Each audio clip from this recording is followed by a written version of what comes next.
Over 1,300 major corporate CEOs have retired in the last 12 months alone. Now, we could say, okay, it has to do with COVID or this or that.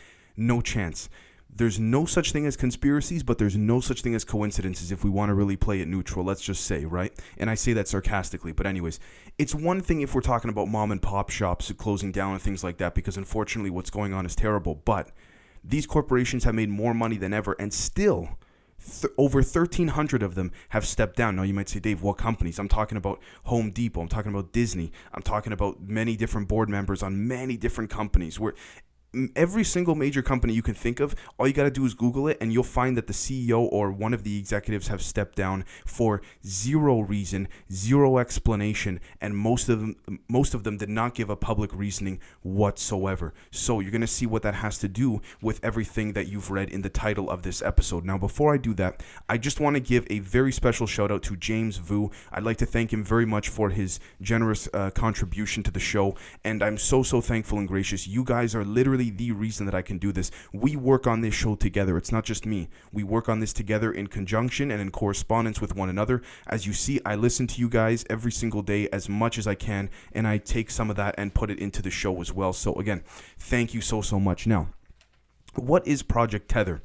This is a perfect example of what ties in of the episode that I was speaking about yesterday. Why? Because this is another form of predictive programming and subliminal messaging that is being used and harnessed for multiple reasons. And here's the beautiful thing about these kind of operations.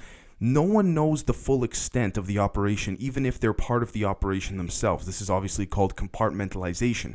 Now, this is nothing new, let's say. The military does this all the time. The CIA does this. This is a very simple thing. Even, believe it or not, even when Apple is creating their new phones and when Google and Samsung are making their new devices, they actually use a pyramid-style compartmentalization so things don't get leaked or there's a much substantially less chance of their new products being leaked out before they'd hope to make it public. Now, the way it works pretty much, long story short, is that you take a team of people, say you got 100 people, you take 5 people, you say, okay, you focus on this, you can only report to me, and then you take another 5 people, okay, you go into this room, focus on this part, and you only report to me, and so there's only one person or one committee or group that is being reported to constantly, right? And they know everything, but the rest of the people within that pyramid don't know. Now, you might say, okay, Dave, how did you go from Project Tether to over 1,300 corporate CEOs resigning to how compartmentalization works, whether it's in a commercial level or in a private intelligence classified federal level? I will explain all of that right now. So what we first need to understand is what geometric symbolism is, okay? Now, why do I say this? Geometric symbolism is something that is extremely complicated, and I am not an expert by any means. As a matter of fact, some of you guys out there might actually be more let's say, knowledgeable about this than myself, and I don't doubt that for 1 second. So if anyone wants to contribute in the comments after they see this episode, by all means. However, one thing that cannot be denied, regardless of what people perceive certain meanings of geometric shapes and things like that to be, is that geometric shapes, especially very spiritually oriented and occult ones, harness energies and electromagnetic frequencies. Now, there's only so much the human body can do when summoning certain energies, whether positive or negative, which is why the US government has understood this for a long time, probably since about the World War II era, because of the research they picked up from Hitler's Die Glock experiment and all that. But what they've realized is that symbolism gives power to a lot of electromagnetic frequencies of low frequential brains or high frequential brains, not brains like your mind, brains as in BRANE. And I've said that a few times before, so just to clarify. Now, here's the thing about all of this. When we take a look at the fact that there is a constant reoccurrence of these geometric shapes that are used as a form of universal language, according to Al Bielek, Phil Schneider, Bob Lazar, Commander Fravor, you name it, all of these gentlemen have recorded seeing and stated seeing alleged geometric shapes on UFOs that are not human, the ones they were trying to reverse engineer. Why is this the case? Now, the best conclusion we can come to is that these geometric shapes on these UFOs are harnessed and utilized as a sort of universal language amongst the cosmos for other aliens to be able to understand when there are certain species that interact with species that are not of their own kind. We as humans, as I'm sure maybe there are other species out there too, but we as humans seem to not really understand the full grasp and extent of this power or this form of communication. Now, what's interesting is that geometric shapes, whether we look at, for example, the mathematical formula pi, or we look at finding these geometric shapes within nature. This connects to so many things. Why? Because these shapes help us understand that the world we're living in right now, whether you want to call it a simulation or a matrix or what have, or an extremely advanced computer game, really, if you want to call it, these shapes are able to connect with the fabric of the universe and the cosmos and harness a form of energy that no other non-conscious being can do. Now, we can say, okay, Dave, how come humans can only harness so much energy? That's for another episode, but my theory would be is because there is such a vast amount of suppression that has occurred over the years, very frequently, shall I say. And it's been very prominent, and it's really stuck out to us, whether it's through hidden symbolism or whether it's through literal public symbolism or everything from paranormal to UFO to all of that. All that symbolism is reoccurring, whether it's the occult, whether it's certain religious faiths, whether it's pure non-biased spirituality. It doesn't matter. It's constantly reoccurring. That should tell us something. Now, here's the interesting thing. What we then need to understand is that I spoke about temporary towns in yesterday's episode where the government at a very top secret level are literally creating and simulating towns. Now, as to what extent they make these buildings within these towns physically strong and stable, I don't know, because these towns are only there for a handful of days and then they disappear. More frequently in that of Eastern Europe and other places around the world, more so than the West, because it would be far more noticeable in the West as opposed to large open areas of land. Now, these temporary towns, as they call them, not only do they make people evacuate from the real towns if they are real ones, but they also simulate through the usage of frequential EMF energy to prop up towns temporarily for a day or 2 or 3, as I mentioned. Now, here's the interesting thing. When we take a look at something called quantum reality, we're going to find that quantum reality is still considered on the public level a pseudo-scientific theory, meaning that it's considered science that we haven't figured out yet or science that may not ever be able to work. However, it turns out that in the last 5-10 years alone, a lot of things that were considered pseudo-scientific are now all of a sudden considered to be fact, right? Now, if we take a look at Wikipedia, we're going to see that there's 8 different interpretations of quantum reality. Now, I'm not going to go through all of them, but the whole concept is this.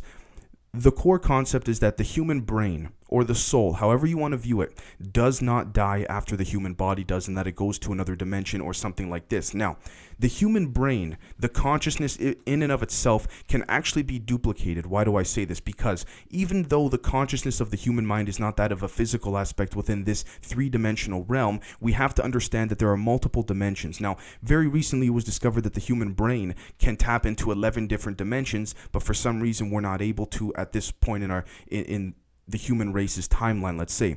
Clearly, it's a form of suppression. Now, we can tap into 11 different dimensions, but evidently we're only existing in the 3rd dimension right now. So what is to say that consciousness cannot be duplicated in the 4th, 5th, 6th, 7th dimension or realm, right? Not a parallel universe, but an ascendance of dimensions. And it only makes sense because as we see that the more one ascends into different realms, let's call it, the higher the vibrations increase. This is not a coincidence. According to Arcturians, Pleiadians, many different beings or interdimensional beings, this is the way that it goes. Now, the next thing we have to understand is that not every rich person knows a secret or is part of some secret society, but when over 1,300 of them retire, clearly there is some general idea that they have of what is going on. Over 1,300, that is unprecedented, guys. In America, we've never seen that ever before anywhere in the world, let alone the capitalistic society of the world, really. Or at least as they say publicly, but that's for another discussion. Now, it's been evident that geometric symbolism, whether it's positive or negative, has been revealed within different hidden forms of predictive programming and messaging, whether it's Hollywood, whether it's, they say you can see it on the American dollar, whether it's different things when you look at the California fires. If you flip the perspective of it, it looks like a demonic entity sitting on some type of grand chair. These are not coincidental. You see the devil's face in the 9/11 towers of the smoke. This is not coincidental. Why? Because it's not that things are bad, and I'm not trying to fearmonger, but it's not that things are good as well, because geometric symbolism harnesses energy and shapes itself according to what frequency is occurring at that time. Now, these CEOs are privy to this type of information because everything is interconnected. The frequential vibrations in brains that are connected to us, that are used to suppress our minds, are also used in a form of economic warfare. Now, there's something called the worldwide hum that a handful of people can hear. Now, allegedly, it's heard more often when you're meditating, but when you're when you're meditating, you hear a hum that essentially cannot be explained and no one knows where it comes from. Now, there's been theories that maybe CERN or HARP, these different institutions are using this as a form of suppression. And we've talked in the past week about these types of suppressions, particularly utilizing the frequential aspect of things. However, this is interesting, and I want to point this out. This is where it gets good. A lot of the new homes being built across North America and the world, but it's much easier to do in North America, have within them very small grains of materials within the actual, no joke, within the wood of the infrastructure of each house. You know, when you put up a house, there's the wood, then the drywall and the concrete and all that.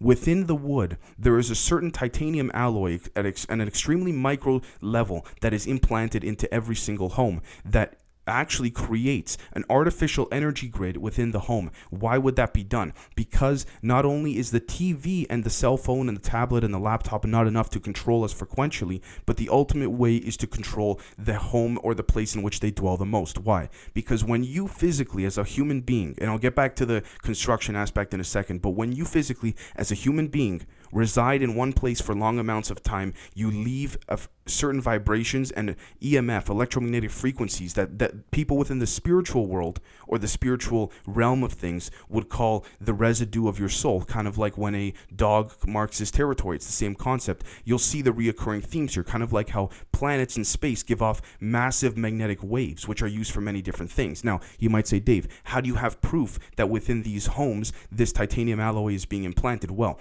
if we look at a lot of the three main suppliers that are selling and distributing the vast majority of wood and drywall framing for a lot of the homes being built all across North America, we're going to see that the same 10 to 12 major general contractors and home builders on a private level and commercial level buy from the same three suppliers. If you can control what is inserted within that supplier's manufacturing equipment before it gets sent out, it's not that hard to do. So it's not to say that these builders and these contractors and these tradesmen are all in on it. That would be impossible to keep a secret, right? But we got to look at all the evidence here, and we have to look at what's occurring. Now, one of the interpretations of quantum reality is that within certain conceptual perceptions, this world is not even real, but our minds and our consciousnesses are real. Now, allegedly, the brain is being used, according to this theory, as a physical form of what our consciousness really is, the same way that our body is. And if we ascend, there's no need for this physical body of ours, let's say. Now, let's jump into tethering, cloning the human consciousness, and understanding what's underneath our homes. Now, I already explained the whole concept of increasing and placing a energy field with this titanium alloy around everyone's houses underneath or within the actual framework of the home. And ironically enough, let me say very quickly, this is the same titanium alloy that Bob Lazar spoken about, Phil Schneider spoken about, and many others. Now, just think about it like this, guys. Phil Schneider said back in 1995 that this material is placed in every single classified and unclassified public military weapon. So why would it be any different here?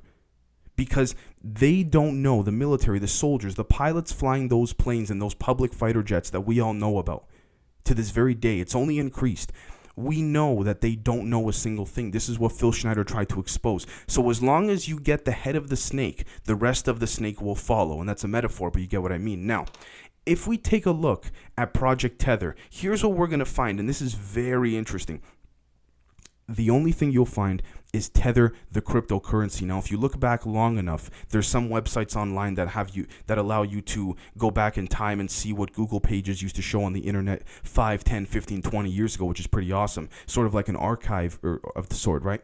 Now, Tether was initially a company that was based on harnessing geometric symbolism in order to influence world economies. And that's all they really said about that. If you Google that in a Google Time Machine website, which I believe is still around but harder to find now, you'll find that this was the case. Now, here's the interesting thing. Tether is now considered a cryptocurrency. They turned themselves entirely into a cryptocurrency company. How did they do this so quietly and subvertly? That's the other question, right? Now, Tether, according to Wikipedia, is a controversial cryptocurrency with tokens issued by Tether Limited. And Tether Limited, by the way, guys, was the same company that harnessed the geometric symbols prior to this. Now, formally claimed that each token was backed by one United States dollar, but on the 14th of March 2019 changed the backing to include loans to affiliate companies. The exchange was accused by the New York Attorney General of using Tether's funds to cover up $850 million in funds missing since mid-2018, end quote. Now, it is considered to be what's called a stablecoin, because it is somewhat reliable, but that's not the goal. The goal is to not make this a universal currency. That's the whole point of Bitcoin. But let's look at the technology behind this Tether. And what we're going to see here is that behind this Tether, it uses something called blockchain. Now, blockchain is a technology that pretty much allows things to literally live and exist forever within the digital realm and the virtual realm and the quantum realm. And ironically enough, major world banks are starting to pick this up, as well as major corporate companies. The same companies that the CEOs, most of these CEOs, stepped down from in the last year alone. Let that sink in for a second, okay? That's all I'm saying. That it could be a total coincidence, or it might not be. Now, what's so interesting about this is that I don't know what the end game is with this whole Tether here. I really don't. Now, I know I was going to speak more about duplicating consciousnesses and things like this, but the reason why I didn't was because if we understand the way frequencies work and vibrations, if they can be harnessed in the most microscopic level possible, which in a classified aspect they do have the technology for, it would not be hard to duplicate a consciousness. Now, why would you want to duplicate a consciousness? Because once you duplicate it and it ascends to that in the 4th, 5th, 6th, 7th, 8th, 9th, 10th, whatever dimension it ascends to, what you then have is the ability through positive vibrations and high frequencies to manipulate that consciousness to overall impact the Earth's energy grid. And the Earth's energy grid is not being weakened because, there's some evil people trying to do something here, but it is being weakened because there are certain interdimensional entities that have been telling my sources, I will not say who, obviously, that they are trying to enter this planet within the 5th or 6th dimension, but it is not possible because there is a grid that is blocking them from doing this. The problem is that the grid is so low vibrational because most human beings on this planet are so goddamn negative. And so when you emit that kind of energy so much, it emits to the rest of what you're connected to. And ultimately, it not only connects to the environment around you, but it connects to the actual planet. And that it's kind of like when someone grounds themselves, when they step on soil with bare feet and they meditate, they feel a connection to the earth. Right? So believe it or not, this may not be in fact a negative thing when it comes to harnessing this grid to weaken it to allow certain beings to be entered. It is a bit of a far stretch, I will say. However, I do want to mention that I don't know the end game of this Tether. I do know that quantum reality seems to be more of a reality than pseudoscience. But I want you guys to let me know what you think, because at the end of the day, this is extremely intriguing. And I'm not going to sit here and pretend like it isn't. And if we go on the basis, and this is me just pushing it, obviously there are such things as conspiracies, but if we go on the basis that conspiracies that there's no such thing as conspiracies, but there's no such thing as coincidences, this fits that category perfectly. So, again, thank you guys so much for watching, and we will catch you guys tomorrow. Peace.